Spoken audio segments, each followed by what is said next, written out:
On the road, it drives just like a normal car with forces.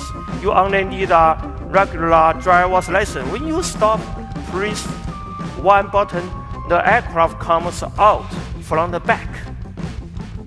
It separates from the car in about 5 minutes. Then you are ready to fly.